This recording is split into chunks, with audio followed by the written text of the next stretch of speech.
Le président Vladimir Poutine est entré dans un isolement digne de la paranoïa. Ils assurent qu'il vit dans une sorte de bunker en verre. Purgue dans le domaine militaire, purgue dans le domaine politique. Un défilé le 9 mai prochain auquel, selon eux, seulement 300 personnes du public pourront assister. Les autres seront des invités et d'autres personnes proches ou de confiance. L'isolement de Vladimir Poutine, affirme-t-il, est tel que les restrictions ont été si drastiques que les apparitions physiques n'ont pratiquement plus lieu. Et quand elles ont lieu, elles sont absolument contrôlées. Il se trouve dans le bunker de verre, assurent les plus proches. Il s'est réfugié dans différents bunkers. Même les personnes les plus proches ne savent pas où il se trouve. La haute sécurité de Krasnodar a réussi. Et bien que ces conspirations soient confirmées au moins par les plus proches, c'est ce qu'ils assurent. Il pourrait être confronté à un coup d'État interne ou à une tentative de coup d'État militaire, ou peut-être à un autre type de tentative. Ou si tout cela ne se déroule que dans la tête de Poutine. Le rapport du renseignement européen révèle que le Service fédéral de protection, le FSO, a repris le contrôle total de la surveillance. Même dans les maisons des collaborateurs les plus proches de Poutine, l'utilisation d'Internet a été interdite. Les transports publics, son personnel de confiance, les cuisiniers, les photographes, les gardes, à tous, l'accès à Internet a été interdit. Le dossier des renseignements européens divulgué et analysé par CNN, daté d'aujourd'hui, affirme que ce média, ainsi que d'autres médias américains et européens, ont rapporté l'analyse. Le dossier. Le dossier d'enquête des renseignements européens affirme que nous entrons dans une sorte de métamorphose du pouvoir en Russie. Une transformation de l'intérieur, le passage d'une autocratie sûre à une sorte de dictature de bunker où les ordres sont donnés depuis des lieux inconnus, entièrement alimentés par la paranoïa. Le déclencheur technique a été l'élimination du général Vassil Servabov en décembre 2025. Cela a été le déclencheur. Un déclencheur révélant la vulnérabilité du haut commandement militaire face aux renseignements ukrainiens. Cet événement aurait montré que le haut commandement militaire de plus haut niveau pouvait être infiltré et détruit. Imaginez ce que cela signifie dans la tête de Vladimir Poutine. Cependant, la véritable menace semble davantage venir de l'intérieur. Il n'a pas tellement peur que les services de renseignement ukrainiens soient présents dans le cercle rapproché, mais il craint que ce cercle rapproché. Le haut commandement militaire envisagerait peut-être de d'évincer Vladimir Poutine. L'attaque directe, par exemple, contre Sergueï Shoïgu, le ministre de la Défense, qui était maintenant désigné comme un possible épicentre du coup d'État. Imaginez, son propre ami. L'ancien ministre de la Défense pourrait être l'un de ceux qui comploteraient contre Vladimir Poutine. Vladimir Poutine ne peut plus faire confiance à personne. S'il a comploté, cela veut dire que tout le monde pourrait être en train de comploter. On n'a vu aucun personnage, du moins visible, aussi fidèle ou aussi proche de lui. Il faut rappeler que Vladimir Poutine l'a retiré du ministère de la Défense et l'a placé à un autre poste. Il est son ami depuis l'époque du KGB. C'est un ami de jeunesse. Sergueï Chegol. Alors, ce scénario suggère que le pacte de gentlemen entre les élites russes a été rompu. Le Kremlin est en train de se transformer en un nid de vipères où la survie physique devient la seule priorité. Survivre pour ne pas tomber par une fenêtre, ne pas être empoisonné, ne pas être attaqué, purgé ou envoyé en prison. Au-delà de la stratégie militaire actuelle concernant l'Ukraine, il s'agit avant tout d'essayer de durer, c'est-à-dire d'exister en tant que régime. Des événements ont lieu en Iran, mais aussi à Cuba, au Venezuela et ailleurs dans le monde. On n'a presque pas regardé à l'intérieur pour voir dans quel état se trouve la Russie. L'histoire a montré que les dirigeants isolés et craintifs sont, paradoxalement, non seulement imprévisibles, mais aussi généralement proches de tomber. En mai, une série de messages intéressants sera diffusée. Il faudra observer à quoi Poutine ressemble, si tant est que ce soit bien lui qui apparaisse, pour commencer. Voilà. Une guerre civile interne est imminente, évidemment, c'est-à-dire qu'elle viendrait de l'intérieur même de la haute sphère. Une guerre civile, politique ou militaire. Dans quelle mesure les dirigeants militaires eux-mêmes sont-ils exposés à un possible complot ? Il faut rappeler que ceux qui opèrent en interne ne sont pas des militaires. En fait, ils les tiennent très séparés les uns des autres, justement pour éviter qu'ils ne complotent. En plus, la garde qui protège Poutine est une garde très importante, l'une des plus grandes du monde, où il y a des milliers d'agents de renseignement qui ne s'occupent que des affaires internes, à surveiller ce qui se dit et ce qui ne se dit pas. Des personnes proches pour toute suspicion de complot, eh bien les éliminer, tout simplement. Il faut se rappeler que le même groupe Wagner a tenté de prendre le pouvoir. Un groupe paramilitaire civil, enfin disons plutôt plus que civil, mercenaire, non ? Et qui a essayé d'aller contre Poutine et de traverser Moscou et de tout traverser, non ? Alors, attention à ce qui se passe en Russie même. Le Kremlin est particulièrement préoccupé par l'utilisation de drones pour une possible tentative d'éliminer Vladimir Poutine, qui pourrait ne pas venir des ennemis, mais des membres de l'élite politique ou militaire russe elle-même. C'est là que réside la crainte actuelle. Pendant ce temps, il y a la réunion politique européenne en ce moment en Arménie, et Zelensky lui-même dit ce qui suit. Nous devons maintenir cette pression et pousser la Russie vers des voies diplomatiques. L'idée de lever les sanctions est inacceptable. Et je veux aussi remercier tous ceux qui luttent contre la flotte clandestine de pétroliers russes. Tant que la guerre continue, le soutien à l'Ukraine doit perdurer. Chaque paquet de soutien est important, en particulier la défense anti-aérienne. Chaque contribution au programme Perle est importante. Nous avons besoin de ces paquets, les paquets Perle, et ils nous aideront à nous protéger contre les missiles. L'Ukraine peut fabriquer tout ce qui est nécessaire pour pouvoir se défendre elle-même à l'avenir, pour se protéger contre les attaques balistiques, contre les attaques de missiles. Nous offrons à l'Europe nos technologies de drones pour unir tous les pays. Avons-nous vraiment besoin en Europe d'une bonne défense contre les drones et d'éventuelles attaques de drones ? Cela doit être garanti dans les airs, sur terre et en mer. Production conjointe, défense conjointe, avançons aussi dans cette direction. Et un point de plus, nous devons nous concentrer sur ce que nous ferons si la Russie ne met pas fin à cette guerre. Nous devons maintenir la pression et avons besoin de paix. Et bien sûr, c'est le plus important. Nous devons trouver un format diplomatique fonctionnel, et l'Europe doit être à la table de toute négociation. Nous sommes en contact avec les États-Unis, nous comprenons leur vision et leur position, mais il serait bon de développer une seule voie européenne commune pour dialoguer avec les Russes.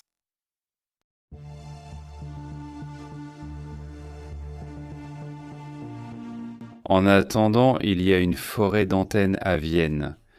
L'Autriche est un autre des pays qui ont découvert et démantelé un épicentre d'espionnage russe en plein cœur de l'Europe.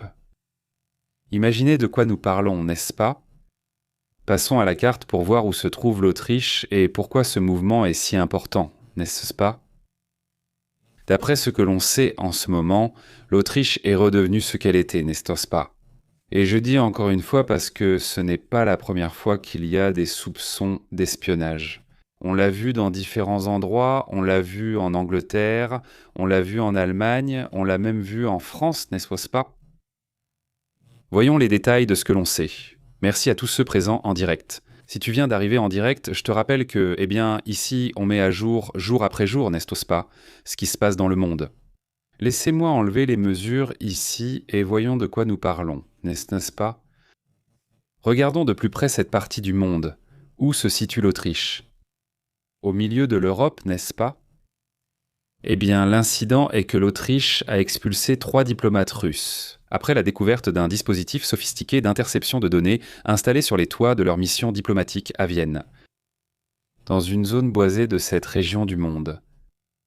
Il s'avère donc qu'ils espionnèrent la dense forêt entre la forêt et l'antenne, conçu pour aspirer des informations provenant de satellites et de réseaux d'organisations internationales telles que l'OPEP, l'AIEA, l'OSCE. C'est ce que dit la source du ministère d'État. Selon le rapport de la chaîne publique ORF, il affirme aujourd'hui, le 4 mai, que Vienne entre dans une sorte de phase de guerre froide, où elle a fonctionné comme le trou noir du renseignement mondial. C'est ce qu'ils disent de là-bas. Imaginez-vous, c'est-à-dire, c'est là que se trouve le trou noir. Qu'est-ce qu'un trou noir fait? Eh bien, il absorbe, non? Il absorbe et absorbe. Eh bien, ils étaient de là, au milieu de l'Europe, en train d'absorber toutes les informations possibles. Ils assurent qu'en raison du vide juridique délibéré, le code pénal autrichien ne punit l'espionnage que si celui-ci affecte directement les intérêts de l'État autrichien. Cela a permis à près de 7000 agents sous couverture, attention à cela, 7000 agents infiltrés, d'opérer sous immunité diplomatique. Cependant, la détection de ce matériel de surveillance de masse au cœur de la ville indique une opération technique. La Russie ne cherche plus seulement les secrets de couloir, mais aussi l'interception directe des flux de données chiffrés des agences nucléaires, des agences énergétiques. La chute même des Gisto OTT ou de l'ancien officier du contre-espionnage accusé d'avoir vendu des secrets à Moscou a été le catalyseur qui a forcé l'Autriche à rompre sa neutralité historique. Et pouvoir tenir les espions à l'écart, parce qu'au final c'était devenu ça, n'est-ce pas ? C'est-à-dire, l'Autriche était devenue, pour ainsi dire, le Disney des espions, n'est-ce pas? En plus, l'endroit est très beau. Imagine-toi en train d'opérer en Autriche en profitant, disons, du lieu, mais en même temps, eh bien, en l'affectant, non? À l'Europe et à l'Autriche. La transformation d'une ambassade en un nœud de guerre électronique active représente une violation de la Convention de Vienne qui accroît la tension entre l'Union européenne et le Kremlin. Cela à des niveaux qui, selon eux, sont sans précédent. Si l'Autriche finit par combler la faille juridique qui permet l'espionnage contre des pays tiers, l'architecture et le renseignement en Europe connaîtront un séisme. État, en effet, ont vu comment, depuis l'Autriche, on continue d'espionner bon nombre de ces pays. On estime, juste pour vous donner une idée, qu'il y a 17 000 diplomates accrédités à Vienne, et sur ces 17 000, 7 000 sont en réalité des agents des services de renseignement étrangers. Donc, sur 17 000 diplomates, 7 000 seraient en fait essentiellement des espions. Cela est dû au vide juridique qui existe en Autriche. Donc si tu veux voir de vrais espions de nos jours, eh bien va te promener en Autriche et l'une des personnes que tu croiseras en train de marcher est probablement un espion, non? C'est impressionnant vraiment la façon dont ils ont opéré, non? Et beaucoup d'entre eux n'y vivent même pas forcément, n'est-ce pas? Ils vivent ailleurs mais opèrent depuis l'Autriche car ils savent qu'ils n'auront pas de problème juridique là-bas. Passons aussi à d'autres sujets. Pourquoi pas?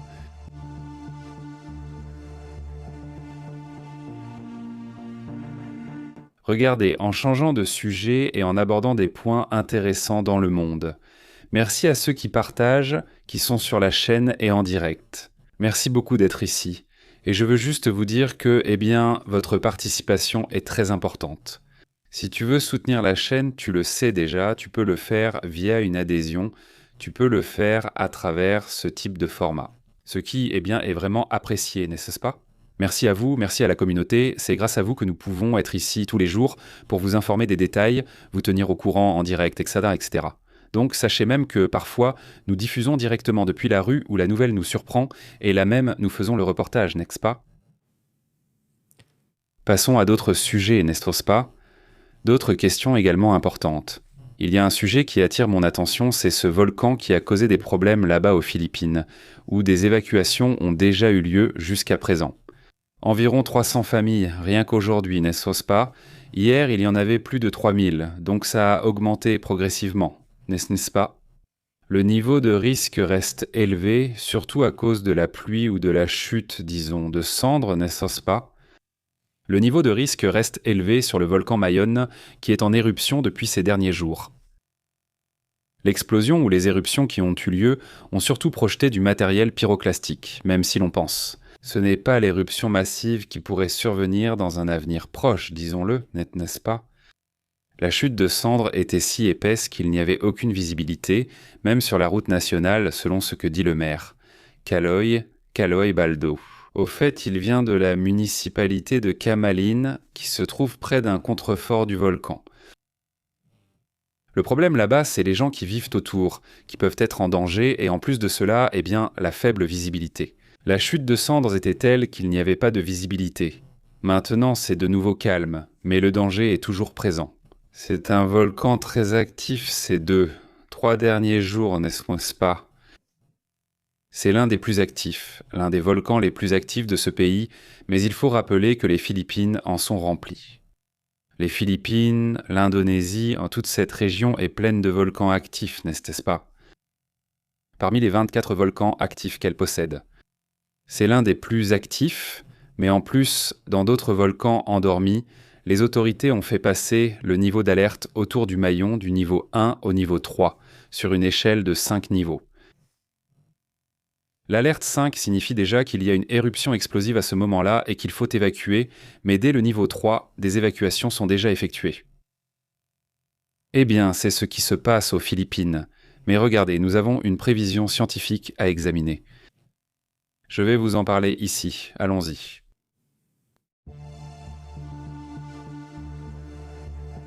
Il y a une prédiction climatique pour 2026 très intéressante de la part des scientifiques. Nous avons mentionné plusieurs groupes, plusieurs universités, etc., qui ont fait leurs propres analyses. Cette fois, je veux vous parler de ce que dit l'Université de Colombie avec le Dr James Jason. Ici, nous avons commenté ce que dit la NOAA, ce que dit l'Université du Colorado, ce que dit le service de météorologie des États-Unis, qui, bien qu'il fasse aussi partie de la NOAA, publie son propre rapport. Alors, passons aux détails de ce que l'on sait. Il y a un constat qu'ils ont également fait et qu'ils ont partagé avec d'autres scientifiques, donc de plus en plus d'informations ont été ajoutées. Il manque l'OMM qui va également publier son. Ils publient aussi régulièrement leurs prévisions annuelles et vont les mettre à jour. Donc l'OMM, nous l'aurons aussi ici quand ce sera prêt. N'est-ce pas? La plus récente. L'anomalie est confirmée. L'anomalie, le Super Niño dont on a averti ici à plusieurs reprises comme un événement extraordinaire, ce n'est pas juste un Niño, c'est un Super Niño. Eh bien, cela viendrait s'ajouter à ce que l'on vit déjà, ce qu'on appelle le réchauffement climatique anthropique. Ce qui est prévu pour 2026, c'est que 2026 sera, en moyenne, l'année la plus chaude jamais enregistrée dans l'histoire. Le problème souligné par ces scientifiques n'est pas seulement mondial. Cela varie selon les endroits. Ici, par exemple, l'année a été exceptionnellement bonne car fraîche, comme je l'ai déjà dit. C'est-à-dire, nous sommes déjà le 4 mai et le matin, si tu sors, tu dois porter une veste légère, mais il fait frais. Ce n'est pas normal. Il faut juste se rappeler que, le climat ne se mesure pas au niveau local pour ce sujet. Il se mesure à l'échelle mondiale, dans la moyenne globale. D'autres régions connaissent un réchauffement accéléré et, plus on va vers le nord ou le sud, plus le réchauffement s'accélère. Plus on est proche de l'équateur, moins le réchauffement est rapide. C'est un sujet qui, continue d'alimenter des théories, mais qui attire beaucoup l'attention.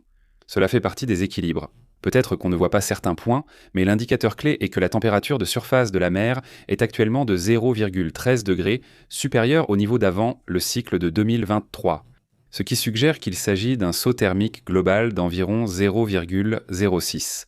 Qu'est-ce que cela signifie? Selon le docteur James Jensen de l'Université de Colombie. Et c'est un rapport qui va également être mis à jour prochainement avec l'OMM.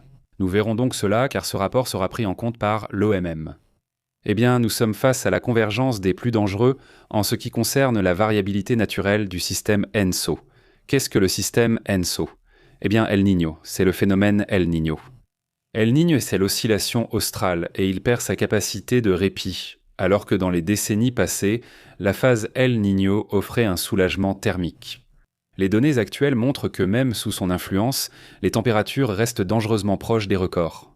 Le Dr Hansen avertit même que la sensibilité climatique a été sous-estimée dans les modèles traditionnels. Cela implique que le système réagit avec plus de violence aux gaz à effet de serre. Mais dans une mesure plus grande que prévu, si les niveaux d'intensité sont comparés à l'événement de 1997-1998, nous ne serons pas seulement confrontés à une chaleur extrême, mais à une altération radicale. C'est ce que dit le rapport. Je ne rajoute rien. Je ne vous dis pas non, non, non, je n'ajoute absolument rien. Ce n'est pas moi qui le dis. Si les niveaux d'intensité sont comparés à l'événement de 1997-1998, nous ne faisons pas seulement face à une chaleur extrême, mais à une altération radicale. Des schémas d'humidité et de sécheresse qui déstabilisent la production agricole et les écosystèmes marins de manière, dit-il, irréversible. C'est-à-dire le fameux point de non-retour. Ce phénomène n'est pas seulement étudié statistiquement par les météorologues, mais il est aussi un catalyseur d'une crise en cascade dans laquelle, en 2026, il est possible que le fameux seuil de 1,5 soit dépassé. C'est le seuil du fameux point de non-retour. Et c'est ce que je dis, c'est une théorie, non ? Mais ils pensent que ce retour, c'est-à-dire qu'une fois ce seuil franchi, il n'y aura pas de retour rapide, non ? Mais que le climat va continuer comme dans une sorte d'escalade, pour ainsi dire, non ? Il dit que cette marge est suffisamment large pour que nous soyons prêts à prédire. Regarde ce qu'il dit, non ? C'est-à-dire que ce que nous voyons est suffisamment solide, pour ainsi dire, pour dire que 2026 sera l'année la plus chaude de l'histoire. C'est ce qu'il croit, du moins ce n'est pas la prédiction qu'il fait. Il dit bien sûr 2026 sera encore plus chaud, non ? C'est-à-dire, comme ils disent, 2026 et 2027, eh bien, laisse tomber, non ? C'est le docteur James Hansen, plutôt, de l'Université de Columbia, celui qui publie cette mise à jour. Ah bon, alors. Nous verrons ce qui se passe, mais l'avertissement de prévention de dire « regarde », eh bien regarde, je pensais.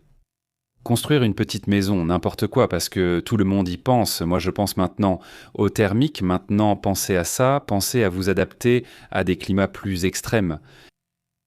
Soyez vigilants, évitez de construire dans des zones potentiellement inondables. Et Il faut déjà penser à ça, non ? Si tu vis dans des zones à risque, commence à réfléchir à ce qui est le plus avantageux, tu vois ? Évidemment, faites toujours vos propres recherches et analysez bien la situation. Mais évidemment, c'est un sujet à prendre en compte que je pense que tout le monde devrait considérer au moment de décider où vivre, où s'installer et pour ce genre de choses et comment s'adapter. Au final, c'est ça, il s'agit de s'adapter à d'éventuels climats extrêmes. Et tu vois, si rien ne se passe cette année, que tout reste calme, tant mieux, mais il vaut mieux être préparé et ce n'est pas qu'un seul rapport. Le problème, c'est qu'il y a déjà plusieurs rapports qui assurent ou poussent à croire que ça va dans ce sens. Une direction, pour ainsi dire, pas une direction avec un climat, disons, difficile, non. Ce n'est pas non plus comme ça, mais c'est un défi qu'il faut prendre en compte. Alors prenez aussi cela en compte. Maintenant, à part ça, c'est en train d'être rapporté et je ne peux pas montrer l'image au-delà de ce point. Mais oui, ça circule sur les réseaux sociaux. À ce moment-là, voilà cet avion léger. Un avion léger qui serait donc tombé sur un immeuble à Belo Horizonte. En fait, on voit comment il tombe, l'avion léger tombe, il percute, il ne s'écrase pas complètement. 2 personnes sont décédées, le pilote et le copilote. C'est ce que l'on sait. Ce qui m'interpelle beaucoup, c'est que si tu es déjà en train de t'effondrer, de tomber, tu te diriges quand même vers une zone d'immeuble. Non, cette situation m'interpelle vraiment, ce n'est pas quelque chose qui est signalé. Passons aux données, il est dit que l'avion léger est monomoteur. Il s'est écrasé contre un immeuble dans le quartier de Silveira, à Belo Horizonte, pour votre santé, aux gens qui nous regardent depuis le Brésil, a fait un mort et 3 personnes. Un mort, c'est ce qui est indiqué ici. Bien. Il est indiqué, hein ? D'autres disent 2. Restons attentifs pour voir ce qui sera confirmé. Au moins, c'est indiqué dans ce rapport. Que c'est un. Pour moi, il serait très compliqué que quelqu'un survive là-bas, mais bon, cet avion s'est écrasé à Belo Horizonte, au Brésil. Il y a eu une personne décédée, selon les rapports, après que l'avion à moteur s'est écrasé, que l'avion monomoteur s'est écrasé contre ce bâtiment, d'après ce qu'ils disent. Selon les premiers rapports, l'avion avait décollé de l'aéroport de Pampulha à Minas Gerais et après avoir tourné à plusieurs reprises, il a fini par s'écraser. Si tu avais la capacité, tu y allais. C'est bien, je ne sais pas, je trouve ça très curieux. Et si l'avion correspondait au modèle EMP 717 Sarnego. fabricado en 1979, sin embargo, alrededor de las 2. Le pilote a signalé des problèmes 6 km après le décollage. Se sabe que el avión S'il avait l'autorisation d'opérer et qu'il appartenait à une entreprise, de Teofoli Ottoni, sin embargo, il ne pouvait pas fonctionner comme taxi aérien. Eh bien, d'accord, merci. Je sais, ça m'a intrigué et l'avion en question, il s'est écrasé contre un immeuble. On parle d'une personne décédée, 3 personnes grièvement blessées, qui ont été transportées à l'hôpital Yao 23. Eh bien, le sujet est intéressant. Allons-y alors. Aux commentaires.